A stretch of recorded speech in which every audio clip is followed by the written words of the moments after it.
Hi, welcome to the Escondido podcast. Today we're going to talk about water. In Escondido, especially in rural and semi rural areas, a lot of the residents have been asking the same question lately. Why is my water bill changing so much from month to month? And honestly, that confusion makes sense. There have been real billing issues in 2025 and continuing into 2026 that affect how some utility charges were calculated and processed. Back in 2025, the city of Escondido confirmed a system level wastewater billing error where the billing software used incorrect baseline data when calculating sewer charges. That resulted in some customers being overcharged and others being undercharged. And the city began issuing corrections, refunds, and adjustments over time.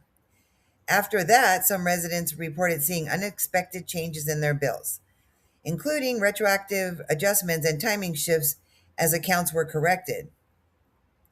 More recently, there have been reports from customers of duplicate or overlapping bill cycles where two usage periods appear in a single billing window, which can make a normal month look unusually high on paper. Now, in rural Escondido, the situation can feel even more complicated because of how water service is delivered. Many rural and semi rural homes are served through the Rincon del Diablo Municipal Water District rather than directly by the city of Escondido. Rincon does not generate its own water. Instead, it purchases treated water from the city of Escondido, which itself buys much of its supply from regional import sources managed by the city by San Diego County water authorities. So there is a layered system. Imported water comes into the region. The water county water authorities distribute it. The city of Escondido treats and sells it. Then Rincon then distributes it to rural customers. Each step in that chain of infrastructure, treatment, pumping, and delivery costs get added on. And because rural areas have fewer homes spread over larger distance, those costs are shared among fewer customers. On top of that, rural properties often use more irrigation and experience larger seasonal swings in usage, which can push bills into the higher price tiers more quickly. So when you combine billing corrections from 2025, occasional cycle timing issues, and the natural structure of rural water delivery, it can create the feeling that bills are inconsistent and unpredictable even when multiple factors are involved. And to be fair, even when there's an explanation, the experience for residents still comes down to something simple.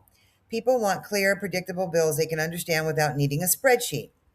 Now, as far as local government, the mayor and the city council of Escondido do not directly edit individual water bills or manage day to day billing operations. Those functions are handled by utility billing staff and city finance systems. However, they do play an important role. The city council sets water and sewer rates policies, approves the structure of utility billing system, and votes on how the city responds when large scale billing issues occur. They can direct staff investigations and approve refunds and repayment plans and fund system upgrades to help prevent future errors. So while they aren't actually fixing individual accounts, they are part of the decision making process that determines how these problems are handled at a citywide level. At the end of the day, whether you live downtown Escondido or out in the rural areas, people are asking for the same thing: clear communication, accurate billing, and a system that makes sense when it shows up in our mailboxes. Thanks for showing up.